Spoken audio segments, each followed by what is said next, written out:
విశ్వ హిందూ పరిషత్ ఆంధ్రప్రదేశ్ వారి ఆధ్వర్యంలో విజయవాడలో జరిగే హైందవ శంఖారావం భారీ బహిరంగ సభకు దాదాపుగా 80 బస్సులలో కాకినాడ జిల్లా పెదపూడి మండలం నుంచి తరలివెళ్తున్న బస్సులకు అనపర్తి శాసనసభ్యులు నల్లమిల్లి రామకృష్ణారెడ్డి జెండా ఊపి ప్రారంభించారు. ఈ సందర్భంగా ఆయన మీడియాతో మాట్లాడుతూ విజయవాడ సమీపంలో విశ్వ హిందూ పరిషత్ ఆధ్వర్యంలో హైందవ శంఖారావం ఆలయాల పరిరక్షణ కోసం జరుగుతున్న మహోజ్ఞ కార్యక్రమంలో భాగంగా అనపర్తి నియోజకవర్గం నుంచి పెద్ద ఎత్తున ఈ కార్యక్రమానికి బయలుదేరడం జరుగుతోందని, 80 బస్సుల నుండి సుమారుగా 5,000 మంది కార్యకర్తలు తరలి వెళ్తున్నారని, ఇందులో మహిళలు కూడా అధిక సంఖ్యలో రావడం విశేషం అని అన్నారు.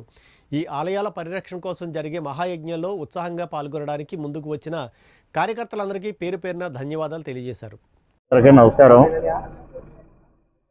ఈరోజు విజయవాడ సమీపంలో విశ్వ హిందూ పరిషత్ ఆధ్వర్యంలో జరుగుతున్న హైందవ శంఖారావం ఆలయాల పరిరక్షణ కోసం జరుగుతున్న మహోద్యమానికిలో భాగంగా ఇవాళ విశ్వ హిందూ పరిషత్ ఆధ్వర్యంలో జరుగుతున్న హైందవ శంఖారావానికి అనపర్తి నియోజకవర్గం నుంచి పెద్ద ఎత్తున ప్రజలు ఆ కార్యక్రమంలో పాల్గొనడానికి బయలుదేరారు.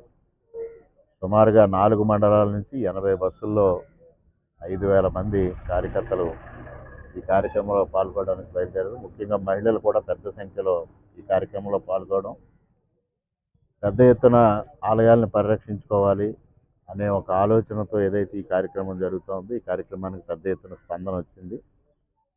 ఈ కార్యక్రమంలో కార్యకర్తలందరూ పాల్గొనడానికి ఉత్సాహంగా ముందుకు రావడం, వారికి వాహనాలు సమకూర్చడంతో పెద్ద ఎత్తున కార్యక్రమం అనపర్తి నియోజకవర్గం నుంచి బయలుదేరారు. వారందరికీ హృదయపూర్వకంగా కృతజ్ఞతలు తెలియజేసుకుంటూ ఉన్నాను.